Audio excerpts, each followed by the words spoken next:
So in today's walkthrough of this slide solo from Sway, we're going to take a closer look at Mick Taylor's vibrato and how we might use some of his techniques in our own playing. So first let's look at the tuning and then go on to have a look at the tab.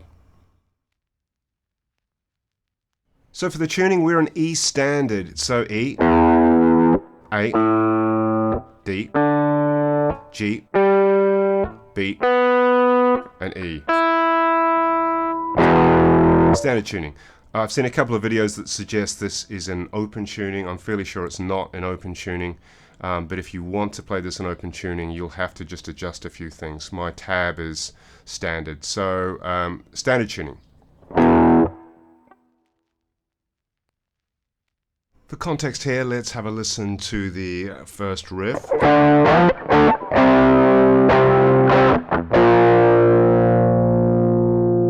That of course should be in open G, and if I were in open G it would be 7, 10, 7, 5 to 3, 3 being the B flat in open G, and the song itself is in C, so when we're playing the solo here, the chords are basically C to B flat to C.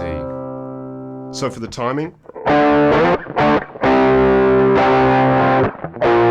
2, 3.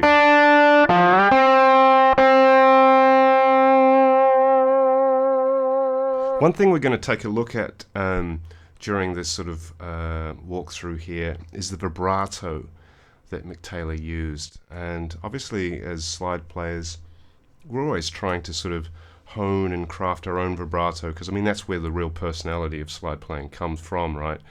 And I think Mick Taylor is you know, a true master as far as that goes. I mean, he has this sort of wide, gentle vibrato, but actually oftentimes he lands on a note and introduces it quite gradually. If you notice just here coming from here,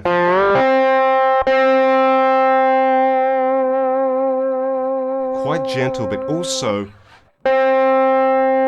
still to start with, and just sort of playing around with this sort of idea, this concept is quite interesting, because when it forces you to really intonate well, because if you don't land, I mean, vibrato can be quite forgiving as far as getting the right actual note when we're playing slide.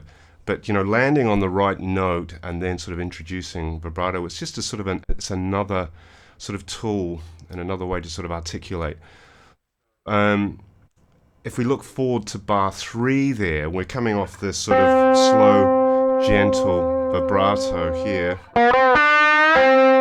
That note there, if you have a listen on the record, is stock still, no movement whatsoever. And it really, it does sound quite different compared to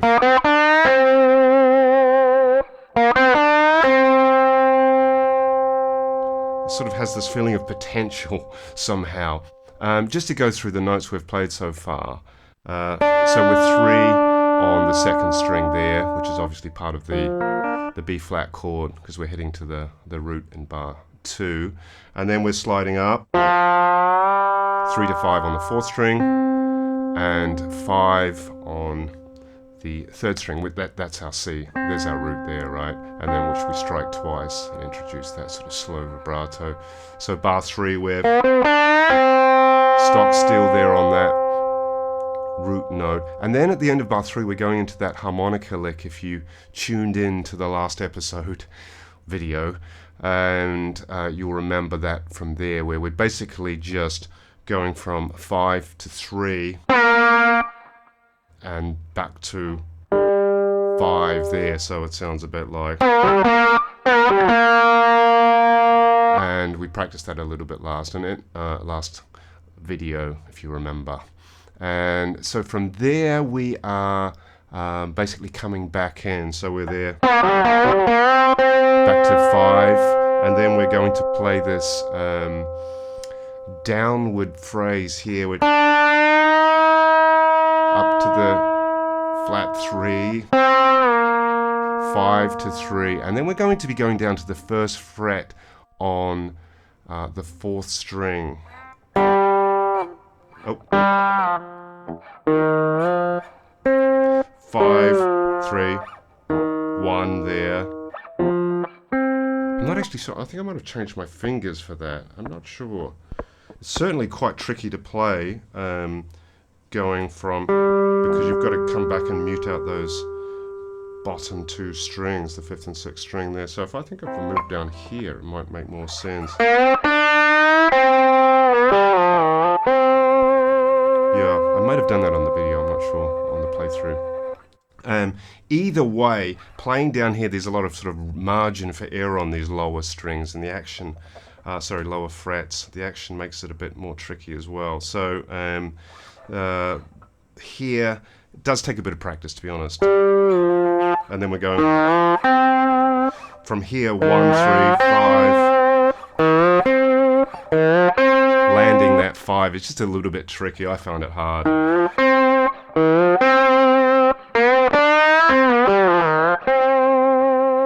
So you sort of got to go through that a little bit, and then it'll be fine. From there, we're moving into bar 5, and we are up to 6 to 8. So you see there as I'm playing that, my second finger is landing on there to mute that out, and then back between them again. This is a nice little thing to practice. So. And now this is another chance to just sort of review and think about vibrato, I feel, because basically if I play through this phrase, it's so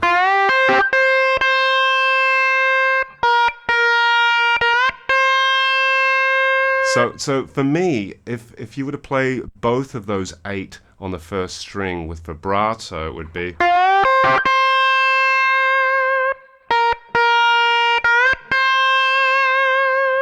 Which is absolutely fine, but like, how about sort of exploring whether or not to play one of them still, you know? And certainly this one still as well.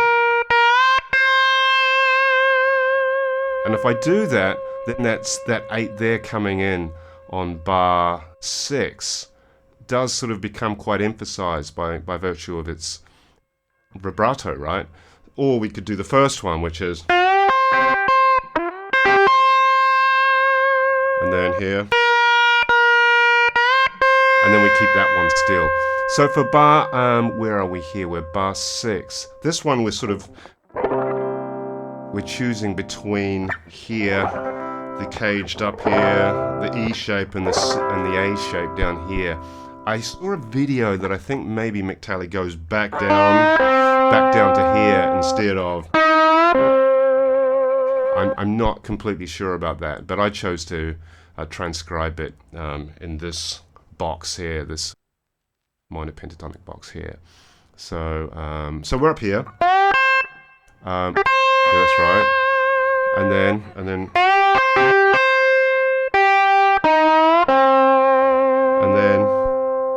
we're back to 8.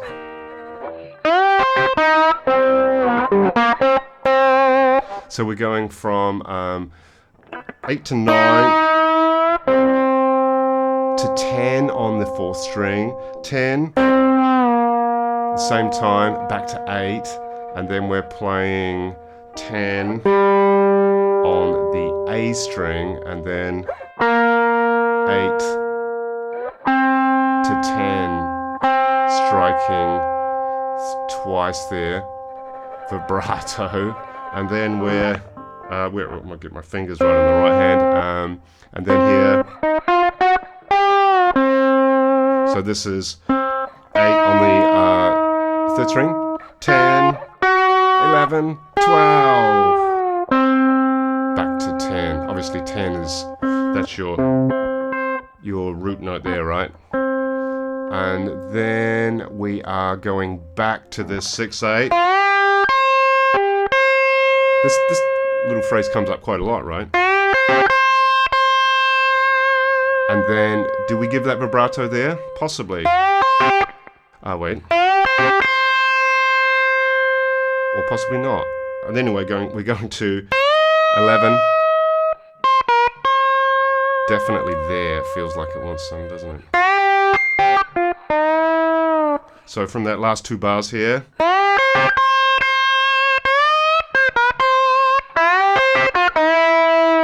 then we're just going, sliding from 4 to 5 there, and then sort of sliding down off the note. So that's it basically, and I found this, I mean, it's only, what are we looking at here? It's only literally like nine bars, but it's always been one of my favorites, and just sort of looking through the lens of vibrato, it was quite interesting, and I think there's sort of quite a lot to explore, you know, how much and how often, or